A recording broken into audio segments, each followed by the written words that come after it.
என்னோட பேர் பிரியா பாபு. நான் சென்னையில் இருக்கிறேன். ஒரு சமூக சேவை நிறுவனத்தில் பணி செஞ்சுட்டு இருக்கிறேன். ஒரு எழுத்தாளராக இருக்கிறேன். இப்போ என்னை பொறுத்த வரைக்கும் காதல் அப்படின்றது எல்லா உயிரினத்துக்கும் ஒரு முக்கியமான ஒரு விஷயம். ஏன்னா எல்லாருமே அதை நோக்கி தான் ஓடிட்டு இருக்கிறாங்க. காதல் அப்படின்றது பார்த்தீங்கன்னா அது பல வகையாக நம்ம பார்க்கலாம். அது அன்பு, பாசம், நேசம் அப்படின்றது விஷயங்கள் எல்லாத்துலேயுமே சொல்லலாம்.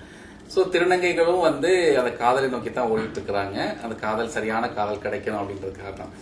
ஸோ அதனாலதான் நிறைய திருநங்கைகள் நிறைய பாய் ஃப்ரெண்ட்ஸ் சூஸ் பண்ணி பாக்குறாங்க. ஏதாவது சரியா செட் ஆக மாட்டு பல நேரங்கள்ல அது ஃபெயிலியர் தான் ஆகிடுது. எனக்கும் அனுபவங்கள் இருக்குது. ஏன்னா நான் முதல்ல பாபு அப்படின்றவருடைய காதல் திருமணம் பண்ணேன். அது ஒரு 6 வருஷம் தான் அது நீடிச்சதுன்னு சொல்லலாம். அதுக்கு பல்வேறு காரணங்கள் இருந்தது. அந்த அன்புன்றது பல நேரங்கள்ல பணம் அந்த மாதிரி விஷயங்களை பாக்குறதுனால என்னால் அவர் கூட ஒரு 6 வருஷத்துக்கு மேலே நீடிக்க முடியல. அதுக்கப்புறம் என்னோட இன்னொரு காதல் இருந்தது. அதுக்கப்புறம் ரொம்ப நாள் இடைவெளிக்கு அப்புறம். ஆனா அது எனக்கு பொறுத்த வரைக்கும் அது முழுக்க முழுக்க பணத்தை அடிப்படையா வச்சிருந்த மாதிரி எனக்கு தோணுச்சு. சோ அதனால என்ன ஆச்சுன்னா ஒரு கட்டத்துக்கு அப்புறம் என்னால அதுல தொடர்ந்து நீடிக்க முடியல. அது காரணம் என்னன்னா அந்த 2வது காதல்னால என்னுடைய கேரியர் பாதிக்கப்படுவது, என்னுடைய பொருளாதார நிலைமை கீழே இறங்குச்சு. பல்வேறு விஷயங்கள்ல சமூகத்தின் மத்தியில என்னால நிறைய விஷயங்கள் தலை நிமிர்ந்து சொல்ல முடியல.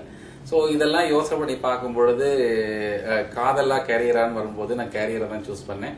ஏன்னா உண்மையான காதல் அப்படின்றது என்ன பொறுத்த வரைக்கும் இருக்குதான்றது ஒரு சந்தேகமா இருக்குது. ஏன்னா அதனால ஒரு உண்மை இல்லாத ஒரு காதலுக்காக எவ்வளவுதான் விலை கொடுக்க முடியும் அப்படின்னு நினைச்சிட்டு ஸோ அதுக்கப்புறம் நானே அந்த காதலை விட்டு விலகிட்டேன்.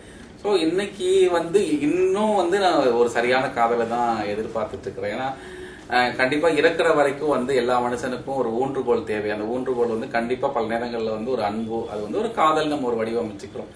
ஸோ அதனால அந்த மாதிரி ஒரு சூழ்நிலையில இன்னைக்கு எனக்கு ஒரு காதல் தேவைப்பட்டிருக்குது. ஒரு சரியான என்னை புரிஞ்சுக்கிட்ட, என் மனதை புரிஞ்சுக்கிட்ட, என் உணர்வை புரிஞ்சுக்கிட்ட, என்னுடைய செயல்பாடுகளை புரிஞ்சுக்கிட்ட ஒரு சரியான நபர் எனக்கு கிடைக்கும் பொழுது கண்டிப்பா அது ஒரு காதல்